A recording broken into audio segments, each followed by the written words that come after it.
पहले आपने सुना होगा कि महाराष्ट्र में महाआघाड़ी की सरकार आने के बाद बीजेपी जिस तरह से हिसैनी बिल्ली बन गई है और उसी का परिणाम हम लोग देख रहे हैं कि सत्ता में दोबारा कैसे आ सकते हैं, उसके ऊपर उनकी कोशिश चल रही है। जनता के प्रश्न जो महत्वपूर्ण है उस सभी प्रश्नों को डाइवर्ट करने का इशू और महाराष्ट्र को बदनाम करने का, महाराष्ट्र सरकार को बदनाम करने का एक तरफ की साजिश बनाकर विरोधी पक्ष के माध्यम से, भाजपा के माध्यम से खेल शुरू है। आपको मैं जब भाषण में भी बता रहा था कि राजपूत के प्रकरण में ऐसा माहौल बनाया गया कि महाराष्ट्र अब किसी के लिए भी सुरक्षित नहीं रहा। और उस समय में सबको ये लग रहा था कि महाराष्ट्र में फिल्म कलाकार हो या आम आदमी हो, अब ये सुरक्षित नहीं है। इस तरह का माहौल बनाया गया। 4 महीना चैनलों के माध्यम से लोगों को गुमराह करने का काम उन लोगों ने किया। उसकी इंक्वायरी सीबीआई को दी। अब सीबीआई को इंक्वायरी देने के बाद अभी तक अहवाल जो है वो अभी तक सामने नहीं आया। वो ख़त्म होने के बाद जो वाजे के माध्यम से जो भी प्रकरण जो हरेन का और वाजे का हुआ है वो सबको पता है। अंबानी के घर के सामने गाड़ी खड़ी नहीं की गई। अंबानी के घर के 1 किलोमीटर दूरी पे गाड़ी थी, लेकिन बीजेपी ने ऐसा माहौल बना दिया कि अंबानी के घर को उड़ाने के लिए गाड़ी वहाँ पर खड़ी रखी गई थी। अब वो गाड़ी में एक्सप्लोजर नहीं थे, यानी स्फोटक नहीं थे। जिलेटिन की सिर्फ वो छोटी छोटी लकड़ियाँ थी, उसको जोड़ने वगैरह का कोई आइटम उसमें नहीं था, इसलिए उसको एक्सप्लोजर होने का कोई कारण नहीं था। लेकिन जिस तरह से माहौल बनाया गया और माहौल के आधार पर राज्य को पुनः बदनाम करने का काम शुरू किया, वो न ख़त्म होते हुए जैसे ही उसमें महाराष्ट्र का एटीएस, जो मुंबई एटीएस पुलिस की ऐसी गिनती है कि पूरे दुनिया में इससे अच्छा कोई पुलिस नहीं है, वो पुलिस जब इंक्वायरी कर रही थी तो ये जिलेटिन कहाँ से आया, नागपुर से, ये गाड़ी किसने रखा गया था, हरेन का खून किसने किया, ये सब लेवल पर एटीएस महाराष्ट्र पहुँच गई। जैसी ही मालूमात केंद्र सरकार को हुई तो केंद्रीय तपास यंत्रणा के तरफ ये प्रकरण को अपने कब्जे में ले लिया। अब केंद्रीय तपास यंत्रणा को डायरेक्ट ये तपास लेने के अधिकार है, उसके आधार पर उन्हें उसको अपने कब्जे में लिया।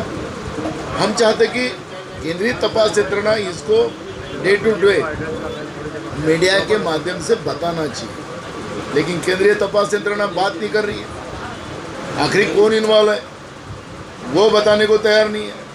फिर वो प्रकरण को दबाने के लिए एक नया प्रकरण लेके आए और परमवीर सिंह, जिनको ये वाजे के प्रकरण में और खासदार मोहन देरकर के प्रकरण में जो यहाँ पे आत्महत्या हुई थी, वो आदिवासी खासदार थे, 9 बार चुन के आए थे। ऐसे खासदार ने महाराष्ट्र में आके आत्महत्या करने के बाद उसने जो सुसाइड नोट लिखी, वो सुसाइड नोट में भी गुनाह दाखिल करना था कमिश्नर ने गुनाह दाखिल नहीं किया। सरकार ने बार बार कहा कि गुनाह दाखिल कार्रवाई करो, लेकिन उसमें भी परमवीर सिंह ने नहीं सुना और आखिर उसकी बदली सरकार को करनी पड़ी। बदली करने के बाद वो दिल्ली गए और दिल्ली जाकर क्या चाबी भर के आए और यहाँ आकर राज्य के होम मिनिस्टर के ऊपर 100 करोड़ रुपए का ये पैसे जमा करने का आरोप लगा। और उसके आरोप के बाद और माहौल खराब हुआ। फिर वो देखा गया तो फिर उसमें रश्मि शुक्ला का नाम सामने आ गया, क्योंकि रश्मि शुक्ला ने जो परमिशन ली थी फोन टेपिंग की, मुंबई हमेशा आतंकवादियों के निशाने पे रहती है और जो भी ऐसे कॉल्स आते हैं वो टेपिंग करने का व्यवस्था राज्य सरकार के माध्यम से वो विभाग को दी जाती है।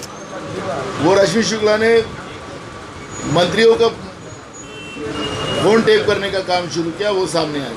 आज ही राज्य के मुख्य सचिव सीताराम कुंटे ने खुद डिक्लेयर कर दिया कि रश्मि शुक्ला उसमें दोषी है। इसका मतलब ऐसा है कि दिल्ली में बैठी हुई सरकार राज्य के आईपीएस और आईएएस अधिकारियों पर दबाव लाकर महाराष्ट्र को बदनाम करने का और उनसे गलत करवाने का काम करती है, और इसीलिए जो भी स्थिति पैदा होती है उसी के आधार पे होती है। और इसके लिए हमने खुद कांग्रेस ने भी मांग की थी कि जो आरोप हुआ है वो आरोप के लिए हाई कोर्ट के रिटायर्ड जज या सिटिंग जज के माध्यम से इंक्वायरी होना चाहिए। सरकार ने वो बात मान ली, वो उसके ऊपर भी आयोग बैठने वाला है। हम चाहते हैं कि दूध का दूध पानी का पानी हो और जनता को राहत मिले। जिस तरह से संशय महाराष्ट्र में इस तरह से निर्माण किया जाता है और मूल इशू को डाइवर्ट करने का काम बीजेपी जो करती है, एक बार बीजेपी का सही चेहरा लोगों को समझे, और यही कोशिश अब राज्य सरकार के माध्यम से। साधाचा प्रश्न असा आहे की माजी पोलीस अधिकारी राहिलेले सुरेश कोपडे यांनी एक फेसबुकमध्ये ट्विट केलेलं, फेसबुक लिहिलेलं होतं की अर्ध्या चड्डीच्या इशाऱ्यावरती चालणारे जोपर्यंत IAS आणि IPS अधिकारी आहेत तोपर्यंत अशा प्रश्नांना सामोरं जावं लागतं। नक्की काय सांगणार? आपण पाहिलं की आता रश्मी शुक्लाच्या मॅटरमध्ये अपक्ष निवडून आलेले कोल्हापूर जिल्ह्यातले आमदार त्यांनी परवा सांगितलं की रश्मी शुक्ला सांगत होती की तू बीजेपीकडे जा। अशा पद्धतीचे काही अधिकारी बीजेपीसाठी काम करणारे असतील, म्हणजे तुम्ही जे सांगितलं, खोपडेंनी सांगितलं त्याप्रमाणे असे अधिकारी, कारण की IAS IPS अधिकारी असतील यांना जेव्हा हे जॉईन होतात त्यांना गोपनीयतेची शपथ घ्यावी लागते आणि त्यांनी जनतेसाठी काम करायचं। ते कुठल्याही राजकीय दलाला सपोर्ट करायचं कारण नाही। जे नियमात असेल लोकहितासाठी निर्णय घेण्याचं काम त्यांनी करावं। पण अशा पद्धतीचे अधिकारी अगर महाराष्ट्रात असतील तर शासनाने त्यांचा शोध घ्यावा आणि अशा अधिकाऱ्यावर कारवाई करावी, ही भूमिका काँग्रेसची राहील। एकूणच महाराष्ट्रामध्ये आता जो काही वावटळ उठलेले आहेत या पार्श्वभूमीवरती हे जे सर्व रश्मी शुक्लाचं प्रकरण आणि त्या माध्यमातून हे भाजपावरती की फडणवीस यांच्यावरती गुमराह होईल असं वाटतं। झालं गुमराह। आपल्याला लक्षात असेल की परवा आम्ही त्यांना ते 6 GBचा जो डाटा ते दाखवत होते तेही आता आम्ही मागितलेलं आहे, त्याच्याजवळ नाही आहे। पण खोटं कसं बोलायचं आणि खोटं बोलून राज्याला बदनाम, राज्याच्या सरकारला बदनाम कसं करायचं आणि जनतेच्या मूळ प्रश्नाला बगल कसं द्यायचं हे आता जनतेला कळलेलं आहे। आज जे काही सीताराम कुंटे राज्याच्या मुख्य सचिवांनी जी प्रेस नोट जारी केलेली आहे त्याच्या माध्यमातून फडणवीसचं आणि भाजपचा खरा चेहरा समोर आलेला आहे आणि निश्चितपणे महाराष्ट्राची जनता आता भाजपला माफ करणार। UPA दिल्लीमध्ये असं म्हटलं जातं की UPA 2 याची काहीतरी मोर्चे बांधणी होते आणि त्या पार्श्वभूमीवरती संजय राऊत हे सदैव UPAचं अध्यक्षपद शरद पवारांना द्यावं असं बोलत आहेत। ते शरद पवार आता शिवसेनेत आहे की राष्ट्रवादीत आहे हे तपासायची गरज आहे। ते शरद पवारांचे प्रवक्ते आहेत। आता खासदार संजय राऊत हे शिवसेनेचे खासदार आहे हे आम्हाला माहिती आहे, त्यांचे प्रवक्ते आहे हेही आम्हाला माहिती आहे, सामना पेपराचे ते संपादक आहे हेही आम्हाला माहिती आहे। पण आता त्यांचा हा नवीन रोल आता अलीकडच्या काळात आम्ही पाहतो आहे, तो राष्ट्रवादीच्या प्रवक्त्यासारखं किंवा शरद पवारांच्या प्रवक्त्यासारखं वागतं आहे। त्यामुळे जे या UPAचा हिस्साच नाही, एक निश्चितपणे आहे की आम्ही स्वतः मुख्यमंत्र्यांसोबत मी बोलणार आहे आणि त्यांना एकदा आम्ही सांगणार आहे की आमच्या नेत्यांवर टीका करायचं असेल तर मग आम्हालाही विचार करावा लागणार, हे आम्ही निश्चितपणे त्यांना ठणकावून सांगणार। आमच्यामुळे सरकार आहे, आम्ही सरकार नाही आहोत, आमच्यामुळे सरकार आहे हे आम्ही पहिल्या दिवशी सांगितलेलं आहे। आणि म्हणून आमच्या नेत्यांचा कोणी अपमान करायला निघाला असेल, 2दा आमच्या नेत्या सोनिया गांधींच्या नेतृत्वात UPAचं सरकार आलेलं आहे। ज्या पवार साहेबांची ते वकिली करतात आहेत, वकिली करतात आहेत तेही UPAच्या याच्यामध्ये डॉक्टर मनमोहन सिंग साहेबांच्या सरकारमध्ये मंत्री राहिलेले आहेत, ते सोनिया गांधीच्या नेतृत्वात। आणि म्हणून ही जी वकिली आहे ही वकिली त्यांनी थांबवावी असा आमचा त्यांना सलाह आहे. सर भिवंडी की ओर आते हैं, जिस तरह से देखा जाए इस कार्यक्रम में भिवंडी शहर में कांग्रेस के 47 नगरसेवक, महज कुछ नगरसेवक यहाँ पर आए, क्या कारण है? कुछ नगरसेवक नगरसेवकांची आधी जे मोठ्या प्रमाणावरती बंड आहे ते बंड शमू शकलेले नाही. एक बघा, मी मगाशी आपल्या याच्यात सांगितलं की संघटनात्मक आता पूर्ण आम्ही तयारी करतोय आणि पुन्हा भिवंडीची जनता काँग्रेसलाच निवडून पाठवणार. काही लोकांचा गैरसमज होऊ शकतो. पक्ष कार्यालय हे सगळ्या कार्यकर्त्यांसाठी, पदाधिकाऱ्यांसाठी उघडं असतं आणि पक्ष कार्यालयातच नाही यायचं.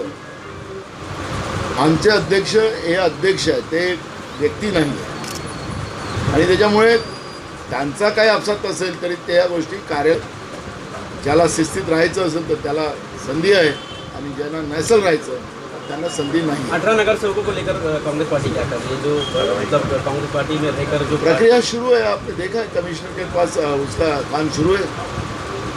पटोले साहब, एक चीज़, आज नरेंद्र मोदी प्रधानमंत्री की तरफ से एक ट्वीट बड़ी तेज़ी से देश में वायरल हो रहा है कि पश्चिम बंगाल की पहली आज़ादी में जो पहला सत्याग्रह किया गया था, 22 साल की उम्र में नरेंद्र मोदी ने उसमें हिस्सा लिया था. उस पर आप क्या कहेंगे? ये जुमला है और जुमले को आप लोग हंसी में उड़ाएंगे. अब क्या करेंगे, कितना बार झूठ बोलेंगे. एक हम लोगों का लेसन था बचपन में, एक भेड़िया चराने वाला आदमी था और रोज़ चिल्लाता था कि भेड़िया, बकरी चराने वाला आदमी था, रोज़ चिल्लाता था भेड़िया है भेड़िया. लोग दौड़ के जाते थे अपने भेड़ बचाने के लिए, बकरी बचाने के लिए, लेकिन रोज़ जो लोगों को ऐसे ही झूठ बोलते, मजाक करता था, हंसता था. तब लोगों को पता चला कि ये रोज़ झूठ बोलता है. एक दिन ऐसा हो गया, भेड़िया आया और उसकी सब बकरी खा के गए. ऐसे ही अब मोदी का समय आ गया है. इस तरह का झूठ ये बार बार अब नहीं चलेगा और उनका जुमला अब लोगों के समझ में आ गया है. वो तो स्वामी विवेकानंद के पहले ही पैदा हो चुका था.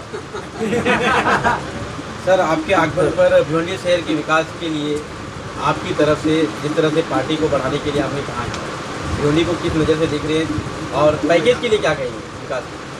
देखो, हमने कहा है कि भिवंडी हमेशा कांग्रेस के साथ रही है और कांग्रेस की जवाबदारी जाती है कि भिवंडी के विकास में और यहाँ के रहने वाले लोगों को सुरक्षित और सभी जो मानव जीवन को व्यवस्था लगती है वो उनको देने की जवाबदारी कांग्रेस की जाती है.